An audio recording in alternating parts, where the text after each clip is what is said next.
Hello students, welcome all of you in our new video. Today we are going to start grammar.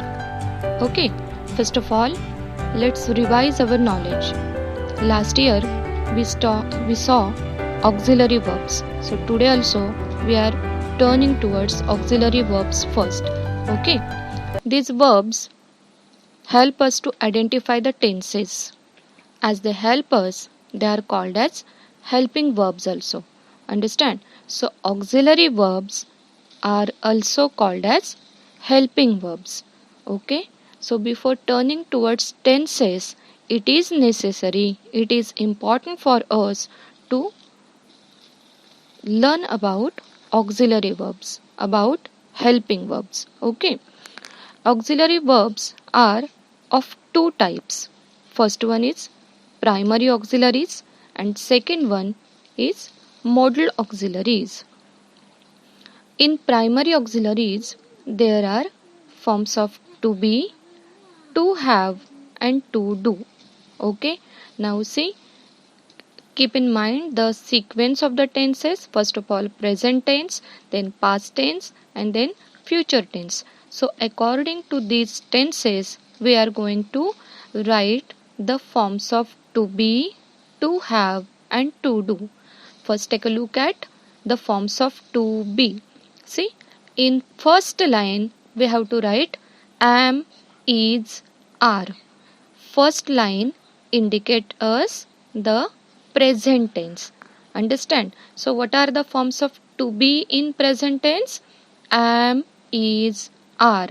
Now see the second line, was, were.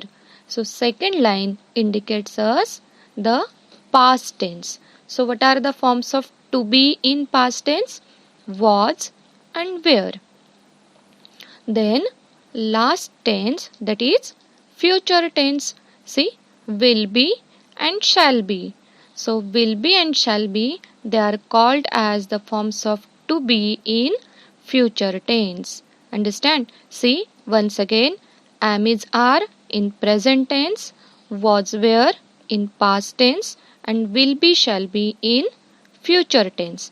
All these forms are called as forms of to be. Understand? Now forms of to have. See the first line, have, has, it indicates present tense. Second line, had, it indicates past tense. And our last line, will have, shall have. These are the forms of to have in future tense. Understand?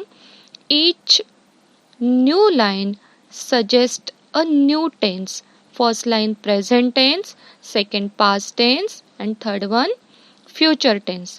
Now the forms of to do. See, do and does. First line, so it indicates present tense. Then did in past tense. Okay, there is no form of to be, to do in future tense.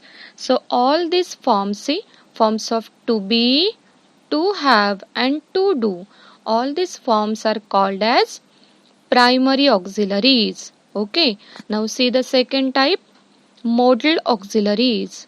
Modal auxiliaries, see, can, could, shall, should, will, would, may, might, ought to, need, must, used to and dare. Okay, you have to learn all these auxiliaries in sequence only. Okay, keep in mind the sequence of all these auxiliaries. See, can, could, shall, should, will, would, may, might, ought to, need, must, used to and dare. All these verbs are called as modal auxiliaries. Understand? Now see what we saw today. There are two types of auxiliaries. First one is primary auxiliary and second one is modal auxiliaries. All these auxiliaries are called as auxiliary verbs. Also they are called as helping verbs. Understand? See, these verbs, these auxiliary verbs, these helping verbs help us to identify the tenses. Understand? So in our next video we will turn towards the new topic, that is